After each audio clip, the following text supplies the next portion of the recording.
수묵채색화의 전개 양상과 흐름에 대해서 강의할 배원정입니다. 오늘 제가 선생님들께 20세기 한국 수묵채색화의 전개 양상에 대해서 말씀을 드리기 위해서 총 5가지로 목차를 좀 나눠봤습니다. 가장 먼저는 대한제국 시기죠. 1892년부터 1910년 근대 미술이 태동했던 근대 전환기의 수묵채색화의 변화 양상에 대해서 제가 간단하게 말씀을 드리고, 일제강점기의 동양화가 어떻게 탄생이 됐는지, 그 이후에 해방 이후의 한국화의 흐름에 대해서 개괄적으로 설명을 드리면서, 오늘 좀 짧은 시간 안에 제가 20세기 한국 수묵채색화에 대한 어떤 괴간을 선생님들께 요점적으로 말씀을 좀 드리도록 하겠습니다. 먼저 1890년부터 1910년대 대한제국기에 대해서 좀 먼저 살펴보시겠습니다. 아마도 이제 우리 전통 회화에 대한 여러 강의도 이미 이제 이런 특강을 통해서 들으셨을 텐데요. 지금 보시는 작품의 경우에는 고려대박물관 소장의 1879년 왕세자두 평복진화 개병이라는 궁중회화입니다. 보시는 것처럼 또한 그 일점 투시도법이라든지 이런 것들이 반영되기보다는 정면상으로 마치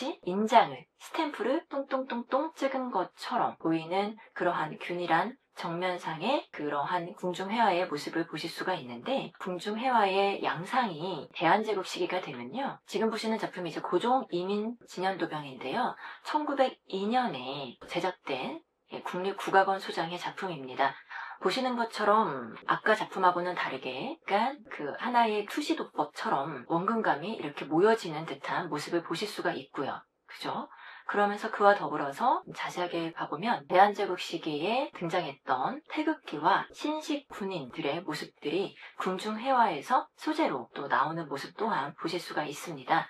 그와 더불어서 보시는 바와 같이 위에서 아래를 내려다보는 어떤 조감도식의 그러한 그 각도와 더불어 또 옆에 보시면은 측면관으로도 보실 수 있는 어떤 다시점이 궁중회화에 반영이 되었구나 라는 모습을 확인하실 수가 있습니다. 이처럼 이 궁중회화는 아시다시피 굉장히 어떤 법식과 어떤 양식이 철저하게 전통에 의해서 내려오는 보수적인 회화라고 할 수 있음에도 불구하고, 이러한 궁중회화에도 근대 전환기가 되자 다양한 여러 서양 화법들이 반영된 모습들이 점점 반영되면서 사회적인 어떤 변화에 맞춰서도 변화된 양상들이 나오고 있다는 모습을 좀 보실 수가 있습니다. 항공도를 보시면은 궁중회화의 변화된 양상을 더욱더 뚜렷하게 보실 수 있으실 텐데요. 보시는 것처럼 일전 투시도법이 강하게 반영이 되어 있으면서 멀리 보이는 원근감을 명확하게 부여하기 위해서 이 중첩이 되는 건물들은 가려진 모습들이 앞서서 보셨던 궁중회화와 상당히 다르구나라는 것을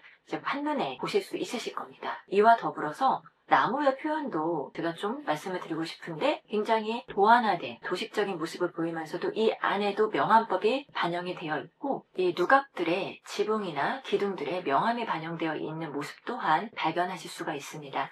이를 통해서 이 19세기 말만 되면은 이제 궁중회화의 양식에 있어서도 서양 화법이 도입이 된 그러한 근대 전환기의 모습을 보실 수 있습니다. 더불어 이 1902년에 제작된 거로 추정되는 지금 미국의 호놀룰루 미술관 소장품인 해악반도도의 모습을 보시면요, 지금 이 병풍의 전체 크기가 거의 3m에 이릅니다.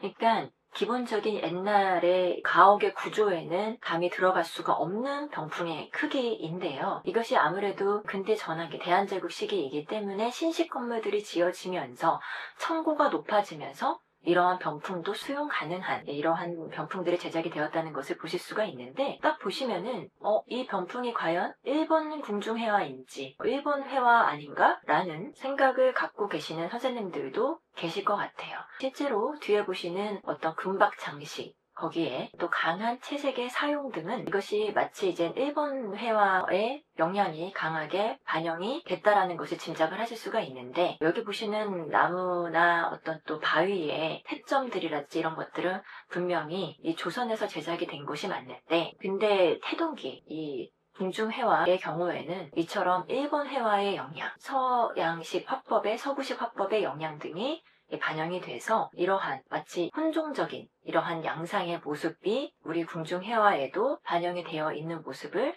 확인하실 수가 있습니다. 지금 보시는 이 작품의 경우에는요, 또 상당히 이제 흥미로운 건데, 이 궁중회화 못지않게 종교회화도 굉장히 이제 보수적인 장르라고 말씀을 드릴 수가 있죠. 왜냐하면 경전에 입각한 어떤 도상이나 그런 것들이 철저하게 좀 보수적인 양상을 띈다고 볼 수가 있는데, 대한제국 시기에 제작이 된 이 신중도의 모습을 보면은 여러 호법신들이 등장을 하는데, 보통은 이 나라를 지키는 어떤 장수들이 등장을 하잖아요. 그런데 이 대한제국 시기에 제작이 된 이 신중도의 모습을 보시는 것처럼 대한제국 시기에 신식 군인들이 등장을 합니다. 호법신으로요. 그래서 보시는 것처럼 군모는 마치 우리가 미스터 선샤인이라는 대한제국 시기의 드라마에서 봤던 그러한 군모도, 오약꽃이 있는 군모도 보실 수가 있고요. 또 군인들의 어깨에는 태그, 무늬가 있는 견장을 차고 있는 모습들을 통해서 이 나라를 지키는 호법신에 대한 신식 군인들도 도상으로 그려짐으로써 엄격한 도상과 양식을 보여주는 궁중회화와 불교 회화마저 다양한 근대 전환기의 모습을 회화에서 반영을 함으로써 달라지고 있는 양상들을 좀 보실 수가 있고요. 특히 이제 이 작품 역시도 굉장히 흥미로운 작품인데, 보시는 것처럼 서울 수국사 소장입니다. 그런데 이 극락구품도라 함은 이제 선생님들도 다들 아시다시피 이제 보통 한 장면 안에 극락 서방 정토에 있는 모습과 천대에 있어서 살아생전에 좋은 덕을 쌓았기 때문에 극락에 간 그런 모습들이 담겨져 있는데, 이것을 9개로 면 분할을 했습니다. 마치 웹툰처럼요. 그래서 이러한 새로운 양상의 모습도 19세기 말 불화에 보이는 특징인데, 이 불화에서 마저도 이런 어떤 서구 미술의 어떤 인쇄 매체가 도입이 되고 하면서 다양한 양식의 그림들이 제작이 됐다라는 측면에서 이전의 전통 회화에서 보여졌던 양식과 내용들이 근대 전환기에 조금씩 서양화법과 더불어서 이러한 그 양상들이 보이고 있구나라는 것들을 작품을 통해서 확인을 하실 수가 있습니다. 그러면서 또 이제 괄목할 만한 부분들이 어진에서 이제 사진으로 또 변화되는 과정들을 보실 수가 있죠. 이 작품의 경우에는 고종 어진을 보시는 것처럼 사진을 놓고 그리지 않았을까라고 추정이 되고 있는 작품인데, 보통 일반적인 태조 어진의 모습과는 다르게요, 뒤에 휘장이 치어져 있고요. 마치 사진관에서 촬영한 것처럼, 그쵸? 그러면서 고종의 모습을 담아냈는데, 통청관을 쓰고 또 이 홍룡포를 입고 있는 고종의 모습에 얼굴과 의복에 또 뒤에 있는 휘장에도 강한 명암이 반영이 되어 있다는 것을 확인하실 수가 있습니다. 뒤에 앉아있는 그 어자의 모습에 보이는 이러한 용의 모습도 비단 이 전통적인 양식의 모습만은 아니죠. 그래서 이렇게 사진이 점점 또 어진을 대체하는 양상으로도 가는 모습을 보실 수가 있는데요. 이러한 모습은 1928년에 이 창덕궁에서 전통적인 어진 화사에 복장을 하고 있는 이당 김은호가 이미 이 1928년이면은 순종이 승하를 한 시기거든요. 그러니까 앞에 순종을 보면서 그림을 그리는 것이 아니라 뒤에 보시면은 순종의 사진을 보실 수가 있을 겁니다. 아마도 저러한 사진을 보고 이당 김은호가 전통 복식을 한 채로 순종의 어진을 제작하고 있는 모습을 보실 수가 있는데, 보시는 것처럼 완성한 모습 옆에 이당 선생이 이제 같이 이렇게 또 기념 촬영을 한 모습도 보실 수가 있는데요. 사실상 앞에 보시는 것처럼 뒤에 보이는 사진을 보시면은 이 대한제국 시기에 일제가 메이지 천황이 지시해서 순종이 메이지 천황이 하사한 복식과 기념 이런 것들을 하고 있는 모습에서 보시는 것처럼 승천하고 난 이후에 정말 익성관을 쓴 전통적인 우리 종래의 임금의 모습으로서 이러한 그 어진으로 남겨질 수 있었다라는 것도 참 아이러니하지 않을 수가 없는데요. 이렇게 사진을 보고 어진을 그리는 시대로 이제 바뀐 거죠. 그래서 이당 김은호 선생이 아까 보셨던 그러한 사진은 이제 대한제국 황실의 촉탁 사진가이기도 했던 이와타 카나에가 촬영한 모습을 보시면요, 이러한 사진을 보고 그러실 것으로 추정이 되는데, 얼굴은 전통적인 초상화 기법에 입각해서 굉장히 사실적으로 섬세하게 공을 들여 그렸음에도 불구하고 의복의 경우에는 보다 좀 굵은 선으로 그려진 모습을 확인하실 수가 있습니다. 그래서 여기에 있는 의정물들이나 이런 것들이 당시에 이제 대한제국의 순종의 모습이 보통 이제 어진이 아닌 이렇게 사진으로 촬영된 모습이었는데, 그것을 그림으로 그렸던 이당 선생의 작품을 보실 수가 있고요. 지금 국립현대미술관 소장본인데, 이게 이제 고려대학교 박물관에도 이러한 유재 초본이 남겨져 있습니다. 어떤 이제 근대가 접어들고 나서 이러한 이 전통적인 회화가 어떻게 회화에서 변화되어 가는지에 대한 과정들을 보여주고 있는데, 이 시기, 이 미술에서 괄목할 만한 특징은요, 다른 게 아니라 바로 종래에 있었던 도화서가 해체가 되고 없어짐에 따라 더 이상 궁중 회화를 그리던 화가들이 도화서의 소속이 아니라 이제 바깥으로 나오게 되면서 이 궁중 회화에도 이름을 드러낸 궁중 회화가 그려집니다. 아시다시피 전통적으로는 궁중회화에는 화가의 이름을 적지를 않잖아요. 그런데 이 도화서의 소속이 아니다 보니까 예술가로서의 화가라는 신분을 갖게 된 화가들이 이 시각성이 강화된 궁중회화를 그림에 있어서 이제 도화서가 해체가 되고 외주를 주는 거죠. 그러면서 궁중회화를 제작을 하게 되면서 저명한 이름 있는 화가들이 이제 궁중회화를 제작을 하고 거기에 작품에 서명을 하는데, 그 서명하는 방식이요, 그냥 이렇게 누가 그렸다 라고 할 수는 없잖아요. 왜냐면 황실에 헌상이 된 거니까.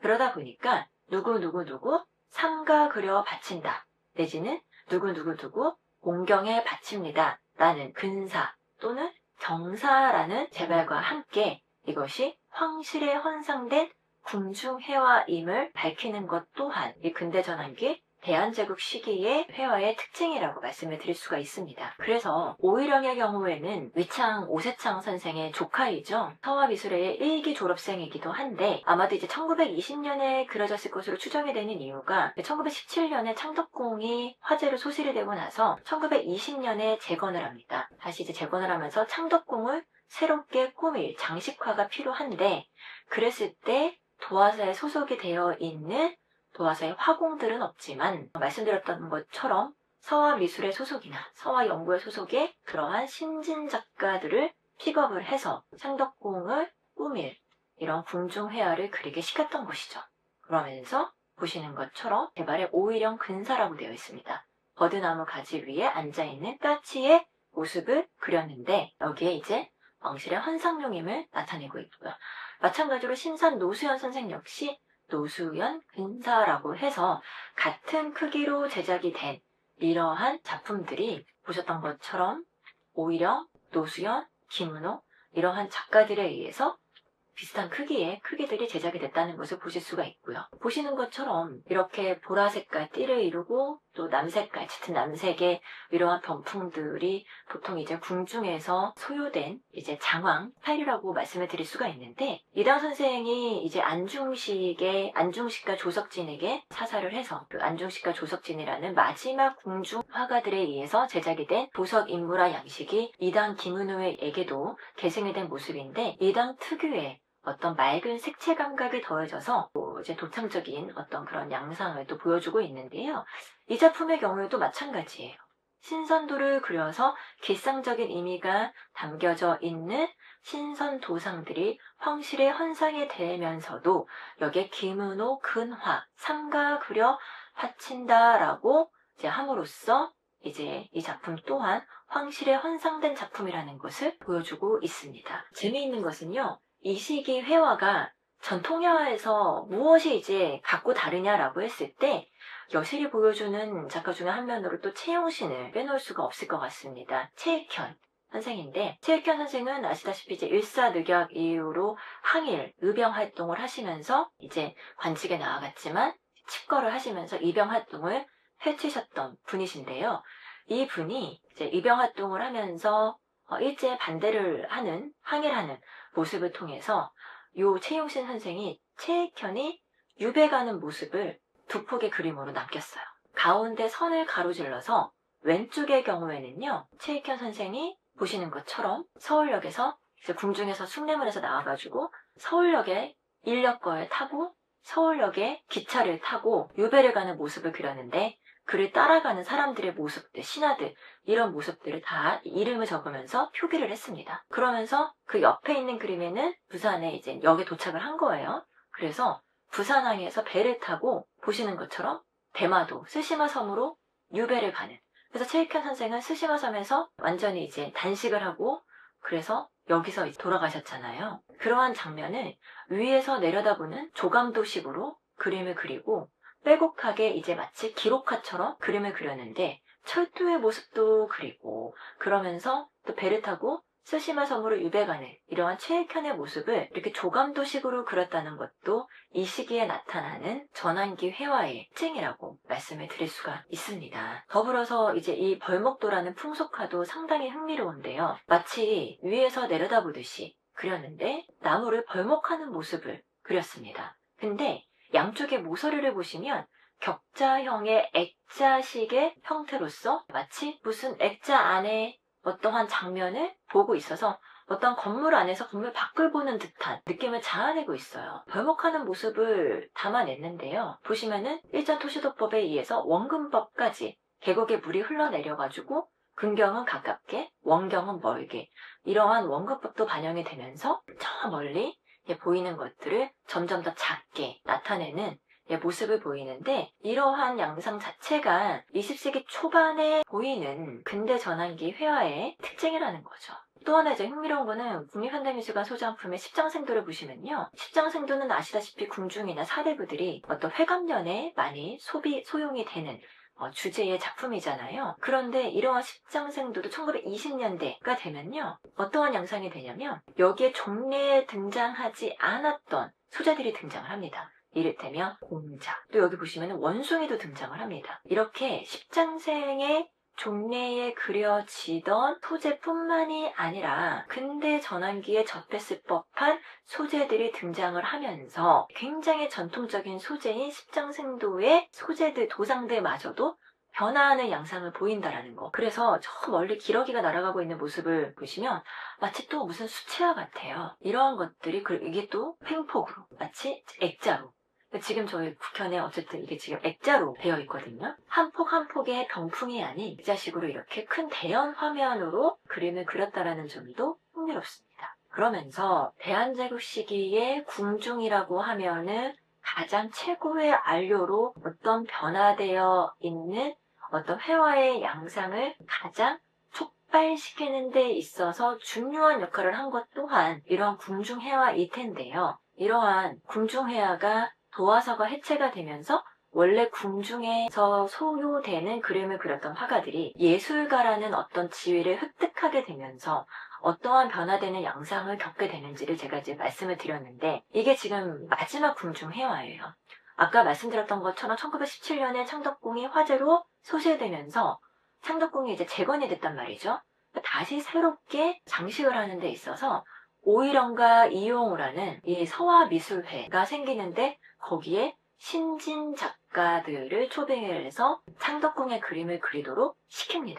그러니까 일본 화가가 아니라 신진 화가를 픽을 해서 그림을 그리는데 보시는 것처럼 봉황도를 오일영과 이용우가 합작을 해서 그리고요. 또 대조전에 백학도를 김은호가 그리는데 굉장히 장식적이면서도 전통적인 그러한 기법들을 여기에 반영을 했다는 것을 볼 수가 있습니다. 특히나 이제 이산범의 경우에도 보시는 것처럼 아까 이제 보셨던 이 오일영과 이용우가 서화미술의 1회 졸업생이라면 김은호가 이제 2회 졸업생이고요. 이산범 노수현이 이제 4회 졸업생 정도가 될 텐데 보시는 것처럼 삼성 간파도라는 전통적인 주제의 내용을 화려한 궁중회화로 장식하고 있는 모습들을 보실 수가 있습니다. 마지막으로 아까까지가 이제 서화미술의 출신들이라면 서화연구회를 또 이제 해강 김규진 선생이 이제 만들었죠.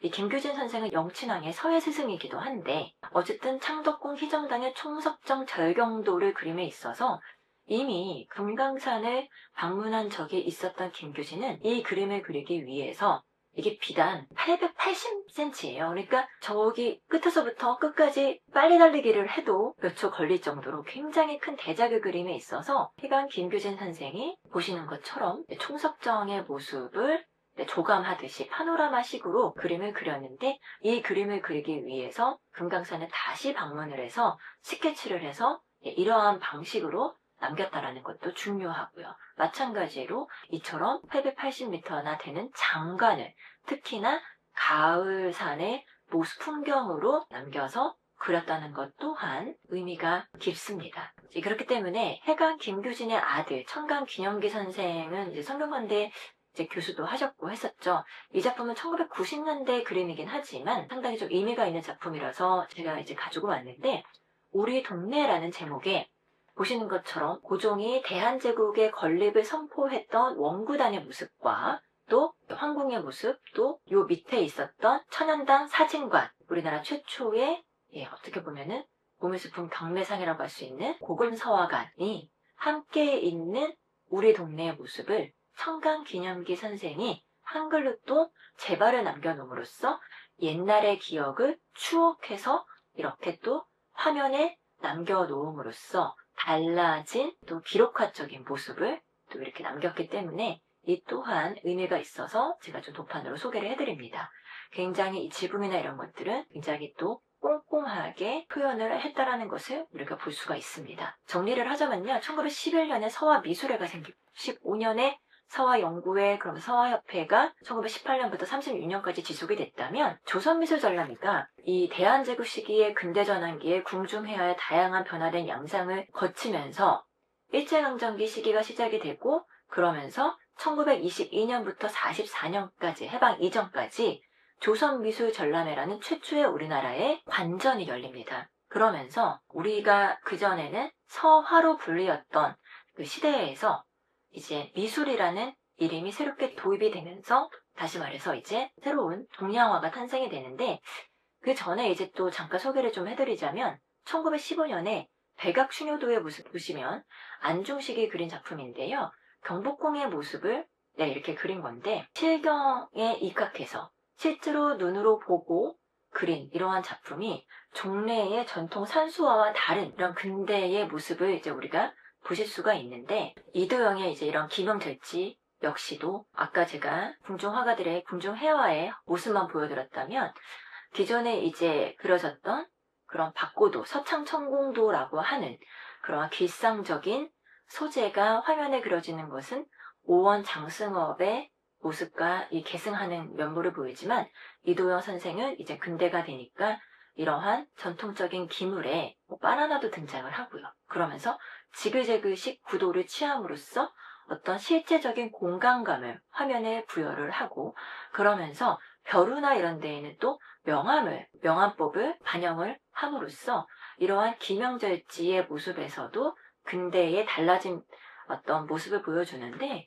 이러한 기명절지 역시 중국에는 박고도, 서창천공도라고 하는데 1930년대에 이르르면 김용준 선생과 더불어서 이태준 선생이 신문기사나 이런 곳에 기명절지라는 명칭을 쓰면서 이런 기명절지 화류도 굉장히 또 유행을 하게 됩니다. 그래서 이러한 작품들도 전통을 계승하면서도 또 근대적인 양상의 모습들을 보여주고 있기 때문에 제가 이제 소개를 해드렸는데 1910년대부터 40년대 일제강점기 시기의 작품들을 집중적으로 좀 살펴보기 시작을 한다면 동양의 그림이 이라는 이름으로 이제 동양화라는 명칭이 탄생을 합니다. 이 동양화라는 명칭은요, 일제시정 5주년을 기념하기 위해서 조선물산공진회 전시를 계기로 서화가요, 동양화로 불리기 시작을 합니다. 그러면서 아까 말씀드렸던 것처럼 조선미술전람회의 공식 명칭으로 채택이 되는데, 근데 일본이 오리엔탈리즘적인 시각에서 동양과 서양을 구분하는 이 배경 속에서 서양과 구분하는 이 타자의 개념으로서 이 동양화라는 의미를 내포를 하고 있는데 이것이 해방 이후에 대한민국 미술전람회 분과명에도 동양화의 명칭이 그대로 사용을 해서 사실은 아직까지도 일부 대학의 학과명에 동양학과라는 명칭으로 존속이 되면서 이때의 이 수묵채색화가 기존의 서화가 아닌 서화 안에서도 화목별로 인물화, 산수화, 화조화 이렇게 구분이 되었다면 이것이 이제 동양화라는 명칭으로 불리기 시작을 한 게 바로 이 시기에 일어난 일이라는 거. 그걸 제가 좀 말씀을 드리고요. 그래서 보여지는 게 바로 이러한 산수화. 보시면 기존의 전통 산수화의 관념적인 어떤 모습하고는 다르게 그러니까 고원법, 심원법, 평원법에 의한 그러한 산수화의 모습이 아니라 보시는 것처럼 앞에 있는 근경, 뒤에 있는 원경은 흐려지는 그런 원근법이 반영이 된 모습이고요. 그리고 보시는 것처럼 이상범이 그린 이 초동의 모습은 어디를 그린지 알 수가 없습니다. 더 이상 명승지가 아닌 우리 주변의 일상적인 풍경의 모습을 담아내고 있는데 재미있는 것은 근경은 가깝게 원경은 멀게 원근법이 확실하게 반영이 됐는데 기존의 전통 산수화하고는 다른 구도의 모습을 보이면서도 여기에 보이는 나무의 수집법 같은 모습에서는 해조묘의 모습이라든지 내지는 여기 보시면 굉장히 이제 전통이 오래된 밑점준을 또 반영을 하고 있어요. 이처럼 전통을 계승하면서도 새로운 산수화의 모습을 보여주고 있는데 이러한 그 새로운 산수화의 모습을 보여주는 그러한 단체로서 동연사가 결성이 됐다는 것을 제가 좀 말씀을 드리고 싶습니다. 1923년에 당시 신진 작가로서 두각을 나타냈던 이상범, 노수연, 이용우, 병간식 등에 의해서 한국 최초의 수묵체 작가 동인회가 이제 발언을 하게 됩니다. 그래서 이 유화라든지 이런 서구에서 기원했던 표현 방식이 점차 부상하던 상황 속에서 그것이 영향을 미쳤던 것을 우리가 이 궁중회화부터 뭐 쭉 살펴봤잖아요. 그러면서 이들이 중국화와 일본화에 견줄 만한 우리 그림으로서의 조선화의 방향을 함께 연구하자라고 하면서 수묵채색화의 개량을 꾀합니다. 그러니까 조선시대 마지막 궁중화가였던 안중식과 조석진으로부터 습득했던 전통적인 화풍에 근대적인 조형성을 더하고자 한 건데 여기에 이제 수묵채색화 특유의 활달한 붓질을 기반으로 해서 명암법, 원근법을 가미하면서 사실적인 어떤 조형성을 이제 부과하고자 했던 건데 창대한 포부를 밝히고 시작을 했지만 전시가 한 번 열리지를 못하고 끝내는 해체가 됐지만 이때 참여했던 서화미술회 출신의 이용우의 저무청소를 보면 비 내린 후에 맑은 풍경을 그렸는데요. 보시면은 앞에 있는 근경은 확실하게 뒤에 있는 원경은 점차 흐리게 표현을 했는데 굉장히 무슨 목탄으로 그렸나 싶을 정도로 강한 컨트라스트를 보여주고 있는 모습을 확인하실 수가 있어요. 분명히 전통적인 산수화하고는 다른 풍경의 모습을 보여주고 있죠. 그러면서도 나무의 수집 부분, 해조묘를 개발톱과 같은 그러한 해조묘를 또 보여줌으로써 정통의 양식과 또 새로운 시지각의 변화가 가미된 어떠한 원근법이 또 일전토시도법이 반영된 그러한 모습들을 보여주고 있다라는 것이 우리 근대의 산수화의 특징이고요. 마찬가지로 노수연 선생의 모습도 쭉 보시면 됩니다. 가까운 근경은 오른편에는 나무는 가깝게 뒤에 있는 원경의 산수는 점점 멀어지는데 이러한 어떤 풍경화와도 같은 컨트라스트 명암이 확실하게 반영된 이러한 풍경화들이 우리 1910년 이후에 20, 30년대의 산수화의 특징이고 이것이 40년대에 이르면 망금강산이라고 해서요. 여기 이제 소경 인물 산수란데 인물들이 이렇게 금강산을 바라보고 있는데 저 멀리 이 금강산을 쭉 바라보고 있는 모습이 이제 관념적인 어떤 그러한 더 이상 고원, 심원, 평원이 반영된 산수화의 모습이 아니라 실경의 모습을 입각한 그러한 산수화로 변모하고 있는 양상을 보실 수가 있습니다. 병관식 또한 마찬가지고요. 그래서 이제 괄목할 만한 게 남농허건의 이제 이 작품인데 1942년에 국립현대미술관 소장품인 42년도에 그려진 목포교회라는 이 작품은 목포에 있는 유달산의 풍경을 그린 거예요. 마찬가지로 어떤 명승고적의 모습이 아니라 우리 주변의 일상적인 풍경을 그렸는데 여기서 이제 재미있는 것은 더 이상 지필무견의 기법과 어떤 서양화 기법에 반영된 명암과 원금과 투시도법 이거에서 벗어나서 이제 이 시기부터 지필묵의 재료에 대한 탐닉이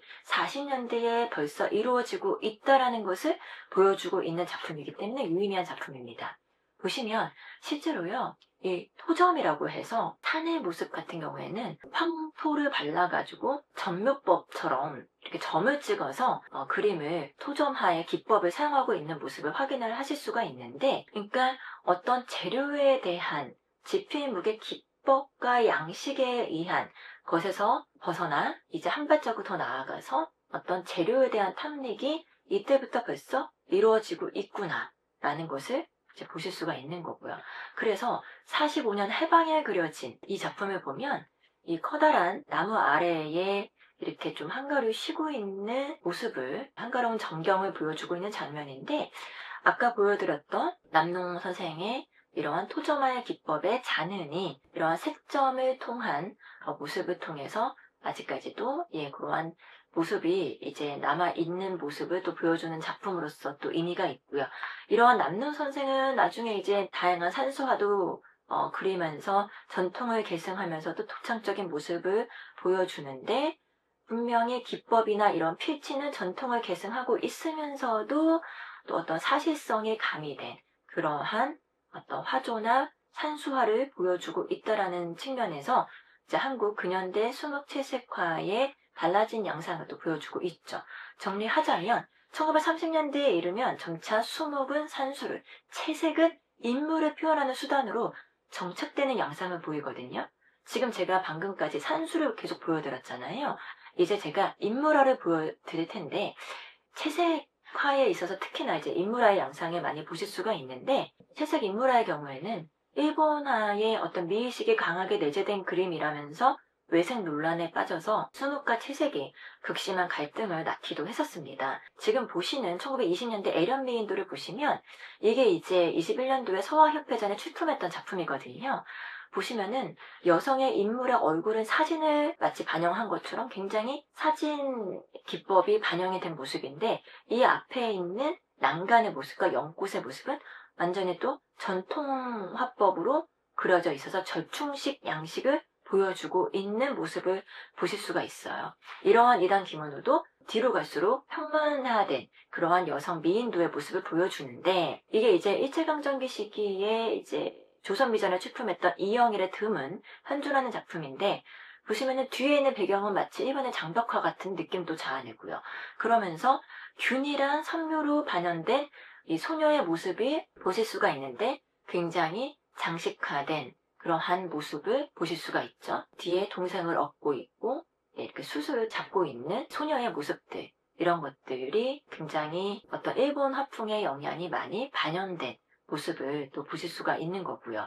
여기에 이제 운부 김기창의 이 작품 역시도 조선미전에서 상을 받은 작품인데, 마치 황금빛의 수수는 굉장히 장식적인데, 여기에 대조적으로 또 푸른 쪽빛의 치마를 입은 또 빨간 댕기를 한 그러한 어떤 모습이 장식적으로 시각적인 선면성을 부여를 하면서, 또 이 당시에 강조되었던 향토주의가 반영된 까무잡잡한 피부의 소녀의 모습과 그 뒤에 졸고 있는 동생의 모습, 그러면서 수술을 배워든 수술깡을 들고 낫을 들고 가는 그 어린 아이의 모습에도 굉장히 얼굴이나 다리나 이런 모습에 명암이 강하게 반영이 되면서 이 채색화가 선명한 어떤 채색화의 모습에 있어서 일본 화풍의 영향이 많이 반영이 된 그러한 모습들을 우리가 볼 수 있습니다. 이와 더불어 이제 월전 장우성부터 시작해서 현초 이유태 이렇게 이르기까지, 또 이 현초 이유태의 이러한 그림들을 보면은 이 과학 실험을 하고 있는 곳에 앉아있는 신여성의 모습은 굉장히 변화되고 있는 근대의 신여성의 모습을, 구여성과 신여성의 모습을 또 보여주고 있죠.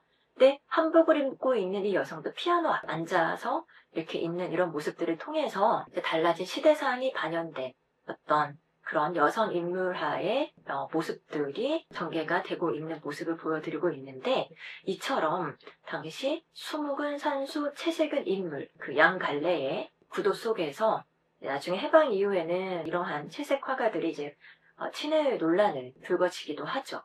자, 그러면서 1950년대, 60년대가 되면요, 본격적으로 대한민국 미술 전람회가 발족이 되면서 한국화라는 개념이 생깁니다. 즉, 유일한 관전이었던 조선미전이 본딴 해방 이후에 대한민국 미술 전람회 국전이 발족을 하면서, 이때 지필목으로 완성된 동양화를 한국화로 부르기 시작을 합니다. 그래서 중국에는 중국화, 북화라고도 하고요. 일본은 일본화. 근데 일본화라는 것도 서양화에 반대되는 일본화인 거지, 전통적으로 이어져 오던 그런 어떤 일본적인 게 있기 때문에 일본어라는 명칭이 붙여진 것은 아니거든요. 그렇기 때문에 그 상대적인 개념으로서 일본어라는 개념도 만들어지고, 이러면서 1955년경에 청강 기념기 선생에 의해서 처음으로 이제 본인 전시회에서 한국화라는 용어를 사용을 합니다. 그러면서 59년도에는 이 동양화보다는 한국화를, 이러한 그 언어를 이제 사용을 함으로써 신문에 게재가 되면서 이제 한국화라는 용어가 만들어지면서 80년대 이후에는 이 한국화라는 용어가 점차 정착이 돼서 이제 한국화라도 불리는 경우가 많아지면서 중앙대 같은 경우에는 예를 들어서 한국학과, 홍익대 같은 경우에는 여전히 동양학과 이렇게 혼용돼서 쓰이는 모습 또한 또 보실 수가 있습니다. 그래서 1970년대까지는 동양화란 용어가 강세를 띠다가 80년대 들어서면서 서서히 이제 이 한국화라는 용어가 보편화되기 시작했다. 라는 말씀을 좀 드리고요. 그러면서 이제 뭐 우리가 용어 사용의 문제에 있어서도 수목하냐, 수무채색하냐, 채색 수목하냐, 채색하냐, 뭐 여러 가지 이제 문제들이 있는데 최근에 같은 경우에는 재료적인 기법에 있어서 서양화가 유화라고 얘기를 하는 것처럼 이제 우리 동양화의 경우에는 이 아교가 중요한 매제의 역할을 하기 때문에 교화로 부르자라고 하는 얘기를 또 정종미 선생님이 주장을 하고 계시기도 하죠.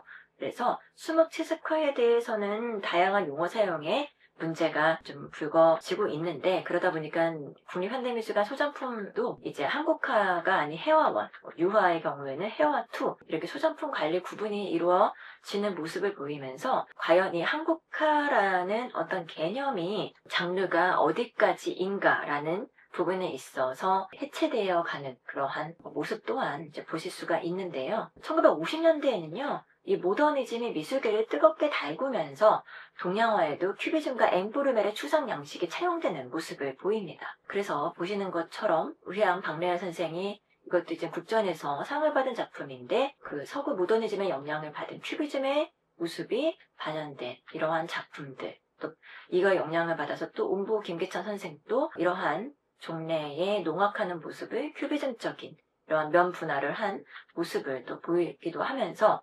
55년도에는 박노수 선생이 신선들의 퉁소소리라는 제목의 이러한 여성이 이제 여성 인물화를 그렸는데 여성의 얼굴은 비교적 자세하게 그림을 그렸지만 의복의 모습은 또 단순화된 오히려 바뀌었죠. 이습선의 모습은 하얀 섬묘로 그러면서도 이 색채는 어떤 그 검은 색깔의 생면 처리를 함으로써 단순화된 이러한 모습을 통해서 제목에서처럼 여성이지만 어떤 초탈한 경지에 이른 어떤 모습을 또 보여주고 여백이 강조된 이런 모습들 이러한 방식으로 인물화의 모습이 바뀌고 있다는 것을 보실 수가 있습니다. 그러니까 여성 인물화가 1930년대 이후로 해방 이후에 점차 어떻게 변화되어 가고 있는지의 양상을 보고 계신데 50년대에 이 미인도를 보면은 이 목불 선생님 같은 경우에는 혜원 신윤복이 조선시대를 대표했던 미인도 화가였다면 장구산 선생은 1970년대에 미인도의 대가라고 할 수가 있는데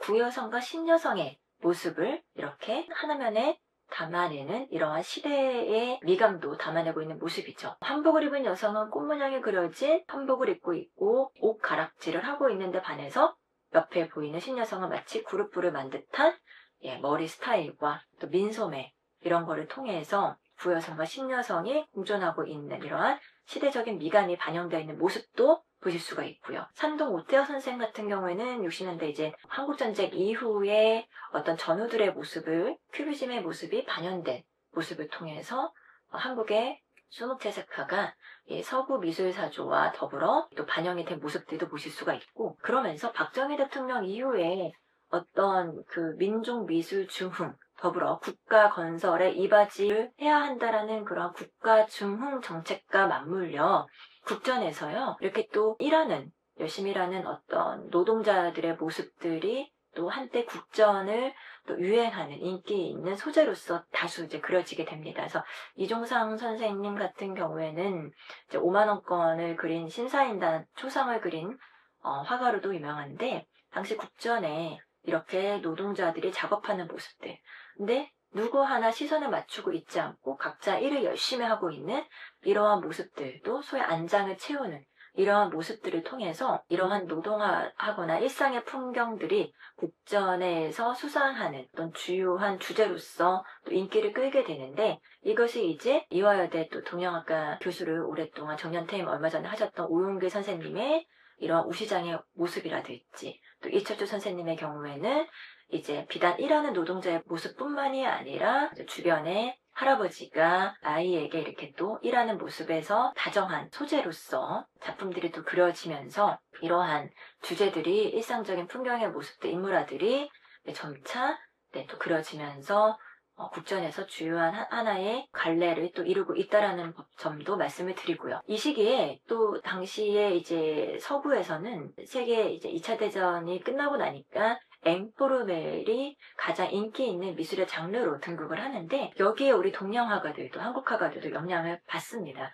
그래서 안상철 선생 같은 경우에는 몽몽춘이라고 해서 마치 잭슨 폴록의 드리핑 기법이 반영되어 있는 것처럼 종이에 20채색으로 굉장히 기다란 세장한 화면 안에 굉장히 드리핑 기법을 사용하면서도 여기에 또 원시성을 나타내는 돌이라는 소재를 또 붙여요. 이렇게 자갈이나 흙, 돌 이런 것들을 화면에 활용을 하는 것은 당시에 엠포르메 작가들의 모습에서도 보일 수 있지만 이것을 수묵채색화에도 반영을 했다라는 점에서도 굉장히 실험적인 작품인데요. 뿐만 아니라 이제 안산철 선생을 유시는 데에 종이에 먹과 색을 이용하면서도 돌을 이렇게 오브제로 붙이기도 하면서도 또 이 액자식인 구조는 완전히 이제 동양화 액자를 표구 방식을 채택을 함으로써 이렇게 또 새로운 수묵채색화의 실험이 우리 한국화에 이제 보여주고 있다. 또 특히나 이렇게 비엔날레에 우리 한국화 작가들이 국제 무대에 진출을 하면서 5당 안동숙 선생님도 2당 김은호의 제자이지만 보시는 것처럼 한국적인 어떤 전통성을 강하게 드러내는 소재의 돗자리를 갖다가 화면에 콜라주한 모습들, 이러한 모습들을 통해서 수묵채색화가 비단 한국화 동양화가 지필무게에서만 존재하였던 것을 벗어나서 이렇게 다양해지는 양상들을 보실 수가 있고요. 박상강 선생도 이 무당이나 이렇게 강한 채색으로만 박상강 선생님이 기억을 하는데 원래 이제 박상강 선생님은 일제강점기 시기에도 뭔가 좀 동양화에서 전위적인 그러한 모습들의 동양화 수묵채색을 그렸는데 보시는 것처럼 굉장히 전위적인 동양화의 모습들을 종이로 오려 붙이기도 하고 이러한 모습들을 박상강 선생님도 보여주고 있다라는 사실도 좀 중요하게 강조돼서 말씀을 좀 드리고 싶습니다. 이와 더불어 목림회가 결성이 되는 것도 빼놓을 수가 없는데 서울대학교 미대 동문들을 중심으로 특히 이제 서세욱 선생이 주축으로 해서 이 동양화단의 신진 작가들이 이 목림회라는 단체를 만들어서 전통적인 재료를 이용한 비구상, 즉 반추상의 실험적인 작업을 또 시도를 합니다. 그래서 분명히 이 당시 때 추상 표현주의와 엠포르멜의 영향을 받았기 때문에 바로 또 이러한 작품들이 나올 텐데 그거에 영향을 받은 이제 그러한 작업들을 했던 작가들이기 때문에 빠르게 좀 보시면 산정 서세욱의 사람들이라는 이러한 또 비구상의 작품들이 수묵화에도 나오고요. 신영선 선생도 이제 서울대 미대 출신으로서 우리 문과 창살에 보이는 격자 무늬를 갖다가 이렇게 창호지의 반투명한 모습들을 마치 평평한 페인트붓처럼 이렇게 또 하는 모습이라든지 정탁현 선생은 또 종이를 붙였다가 떼고 하는 작업들을 통해서 이러한 새로운 수묵 추상의 모습을 보이는 일련의 작가들이 등장을 했다라는 것도 제가 이제 강조해서 말씀을 드립니다. 그러면서 70년대, 80년대가 되면 채색이 부활이 되면서 또 수묵화 운동이 개진이 되는데요.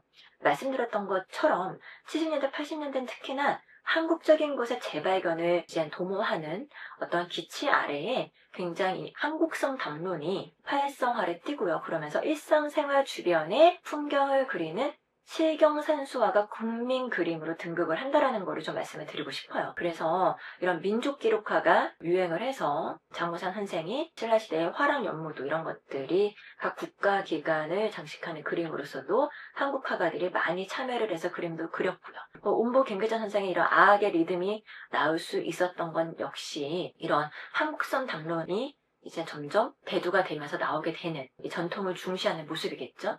이화자 선생의 이런 회고라는 작품도 한국의 미라고 생각을 할 수 있는 전통을 표상하는 소재들을 그림으로 그리면서 채색화들이 나타나기 시작을 하는데 그러면서 이제 신경선 선생님 같은 경우에는 채색화가이기도 하지만 재밌는 것은 뭐냐면 70년대 80년대가 되면은 칼라 TV가 보급이 되고 하면서 80년대 초반에는 한 10여 명밖에 없었던 여성 채색화가들이 80년대 중반에 이르면 한 100여 명이 등장할 정도로 굉장히 또 이제 채색화가 인기를 끕니다. 그러면서 이 신경선 선생님도 그러한 여성 채색가가 중에 한 명인데 이분 역시도 비단 지필 무게에 목매어 있는 것이 아니라 나무의 프로타주 기법을 이용해서 확본을 하면서 또 여기에 또 채색을 입히는 또 이러한 연륜, 가르마 시리즈 이런 것들을 보여줌으로써 이 수묵채색화가 이제 확장되는 모습을 보실 수가 있는 거죠. 그러면서 이제 또 중요한 한국화가인 권영우 선생님은 또 보시는 것처럼 이 어떻게 보면 한국화에 있어서의 단색화가 권영우 선생님에 의해서 이제 시작이 됐다고 볼 수도 있는데, 패널에 이 한지 작업을 통해서 이러한 추상 작업들도 한국화에서 이루어지면서 이 채색을 뒤에서부터 배치하듯이 배채법에 의해서 채색이 은은하게 배어나오는 모습을 또 보실 수가 있는데, 이걸 다시 또 거꾸로 세워 놓아서 이 물감이 흘러내리는 모습을 또 반영한 모습들.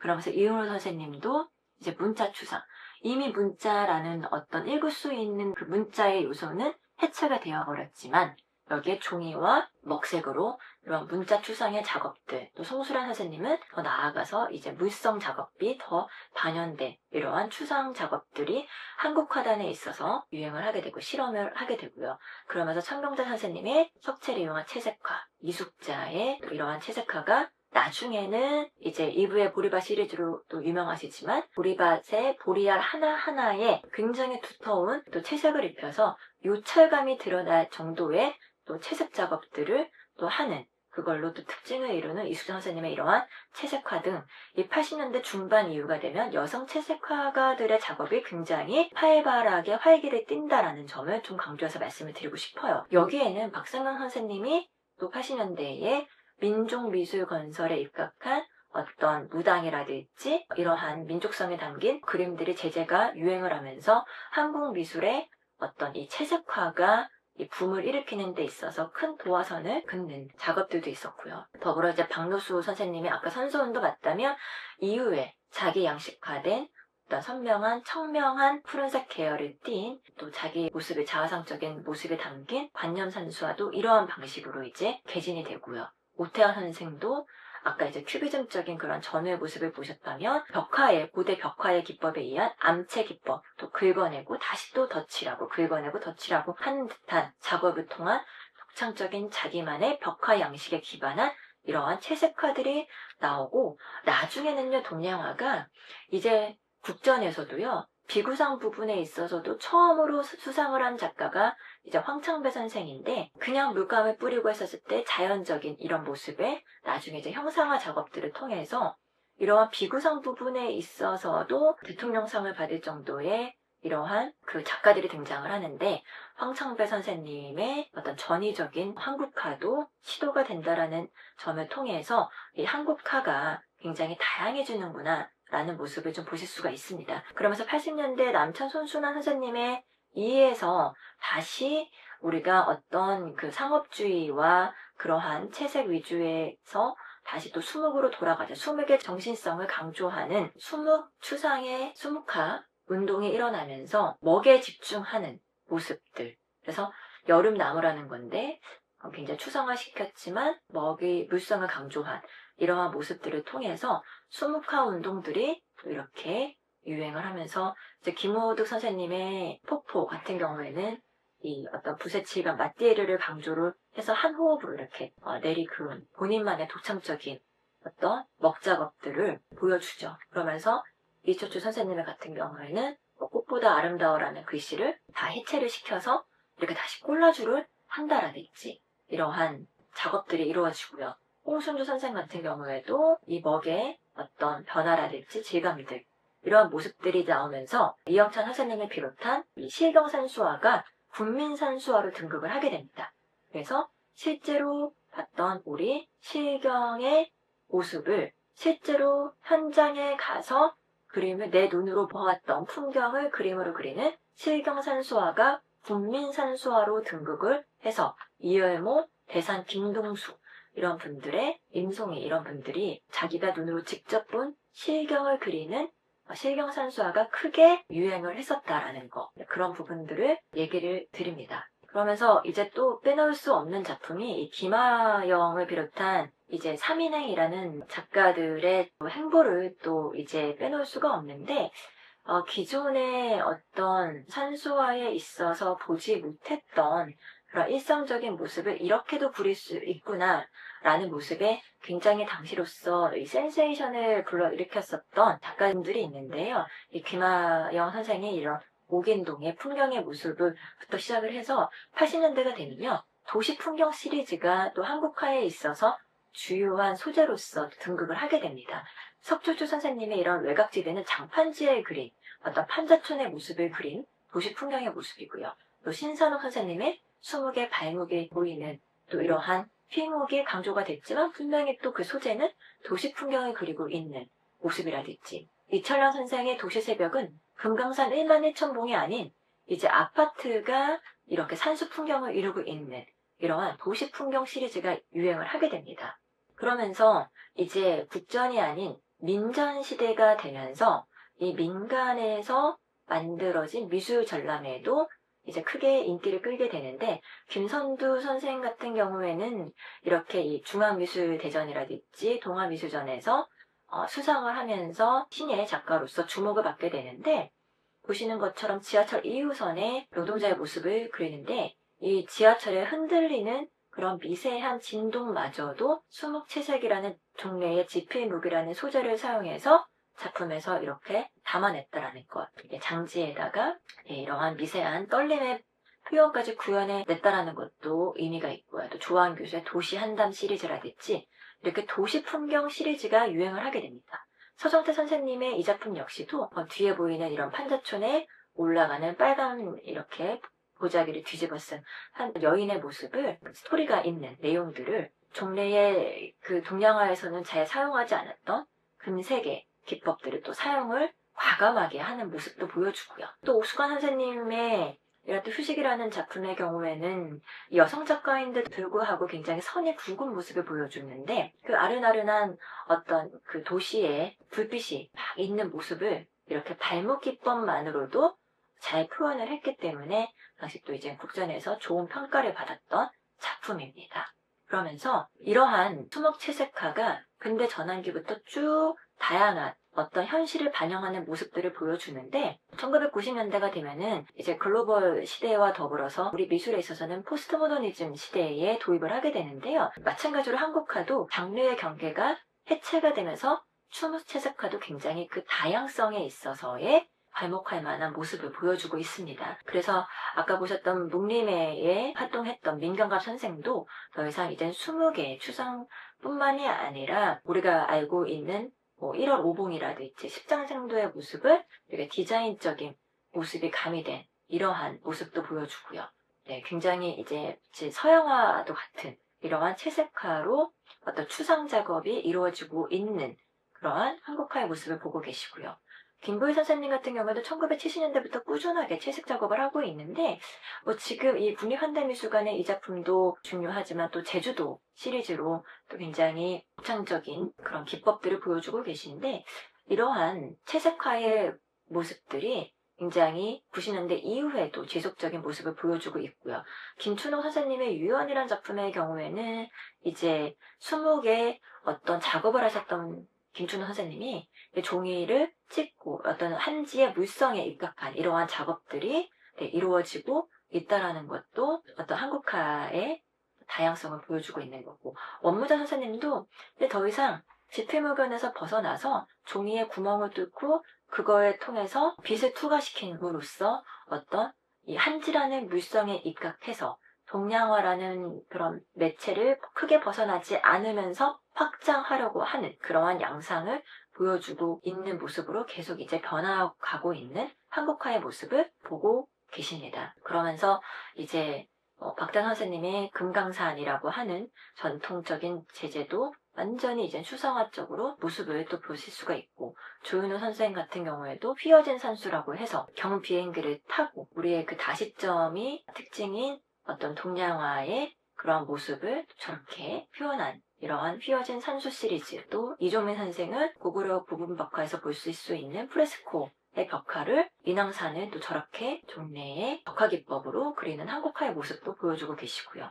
강경구 작가도 북한산의 모습을 이렇게 마띠에르가 강하게 반영된 한국화의 모습을 보여줌으로써 보시는 것처럼 이정배 작가의 경우에는 동양학과 출신인데도 불구하고 알루미늄에다가 이 아파트 풍경에 끼인 산수 풍경을 이 오브제로 표현해가는 이러한 양상으로까지 한국화의 재료와 매체 실험이 확장이 돼서 조한 교수 같은 경우에는 철의 폴리우레탄으로 한국화를 재료의 확장을 보여주고 있는 작가들인데, 이러한 이정배나 조한 작가의 경우에는 분명히 자기가 이제 한국화 작가라는 거에 대한 어떤 출신과 그거는 잃지 않아요. 다만 한국화가 지필무견이라는 매제에 국한된 것이 아니라 그 이상으로 확장될 수 있다라는 것을 이제 보여주는 작가들로서 과연 이 한국화가 어디까지 뻗어나갈 것인가, 어떠한 다양성과 확장성을 보여줄 것인가가 앞으로 이제 21세기 한국화에